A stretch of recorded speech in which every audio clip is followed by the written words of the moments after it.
It's never too late to get your life. Hello, welcome to Get Your Life podcast. My name is Liz Gonzalez, aka Lizzie G, and we have been talking about social health and wellness in our health and wellness series, and we're focused on social health and wellness right now. So I'm going to continue on that note. Last episode was discussing social media, and I'm just going to wrap that up before I go into the next segment. So just talking about, the pros and cons of social media and just making sure that we are living our real lives instead of just relying on social media for our social connections.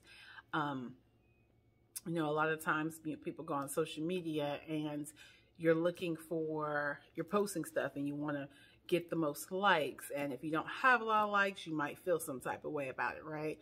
Or, just going on there for validation or fear of missing out. And a lot of those things can lead to anxiety and depression. You're not feeling worthy enough or popular enough or important enough when you're using social media for validation.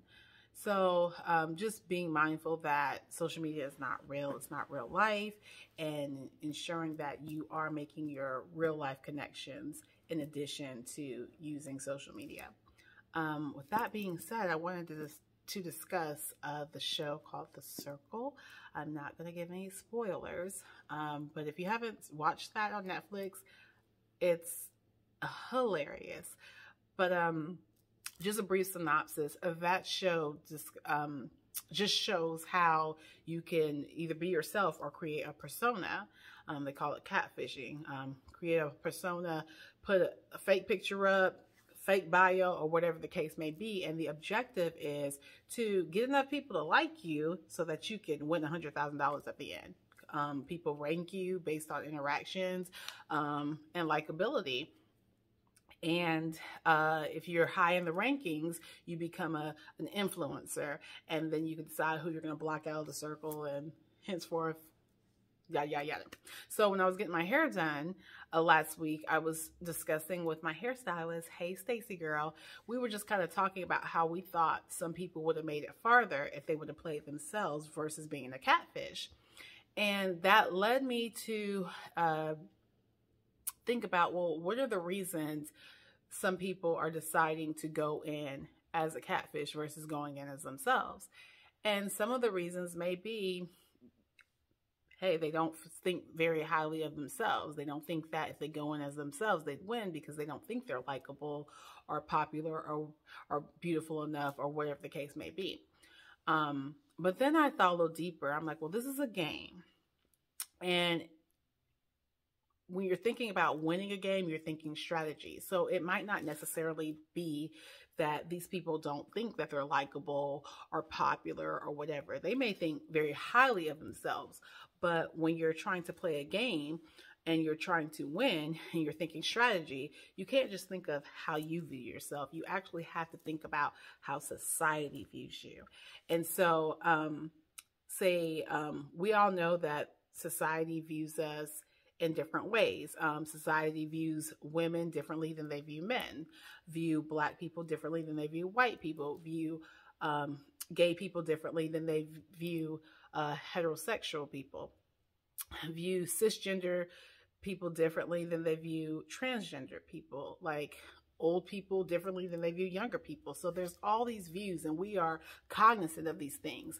And so it's like, well, I may think highly of myself as a Black woman, but if I went on the circle, would I be a Black woman or would I be a white man?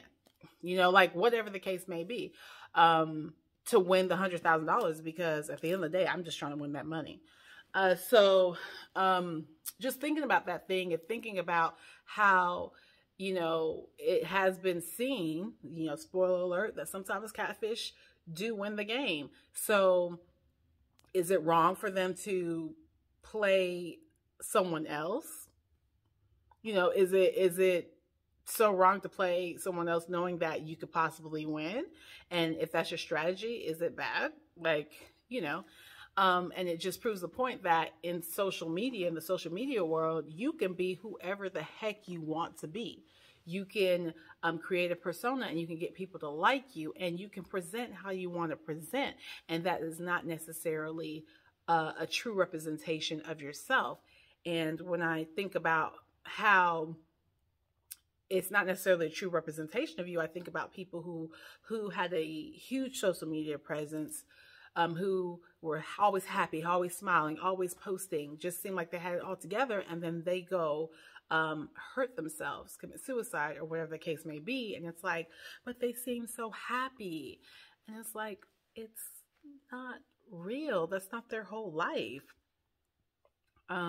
People can present to you whatever they want to present to you. They can show you whatever they want to show you. So therefore, just being mindful that social media is a great tool to connect, but it's not real life. And we should definitely take that into consideration. And so that leads me to, if you are feeling, having negative feelings after being on social media for an extended amount of time, maybe you should take a break. I took a break from social media from April of 2019 to August of 2021. And the only reason I came back, not because I missed it at all, but because I wanted to do this podcast. And I was like, oh, well, I need to post it on Facebook and Instagram first and see how that goes, and then maybe create a YouTube channel. But I was like, oh man, I'm going to have to get back on social media. And the reason I got off was because in April of 2019 and all of that year, I was dealing with mental health issues that happened at post, what's it called? I just had a brain fart. What is that? I just had a brain fart. After I had my baby, it'll come to me. But after I had Isaiah, I started, having a postpartum depression. And my depression presented not as, I wasn't like having difficulty connecting with my baby. And I don't really necessarily feel like I was sad at that point, but it was more so of just a disconnect socially.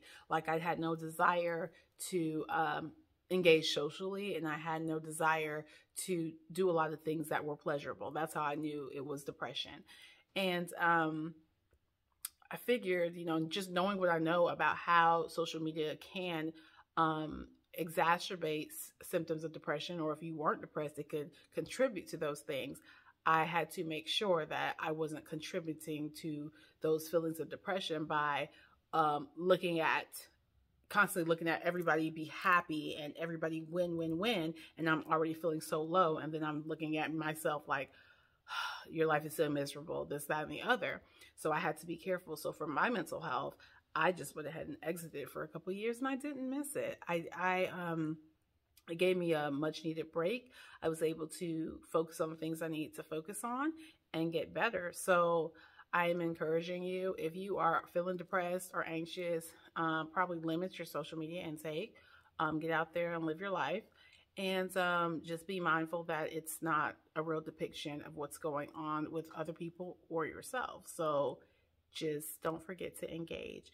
So that is basically it. I'm going to elaborate on postpartum depression and the subsequent anxiety that I dealt with after the fact in my next video. But I never want to make these videos too long because I appreciate you guys coming here. So we just wrapped up social health and wellness, and the big takeaways is check on your friends, engage in your real life social interactions, use social media as needed to have those connections, but let that not be the main source of connection, and just realize that it's not real life.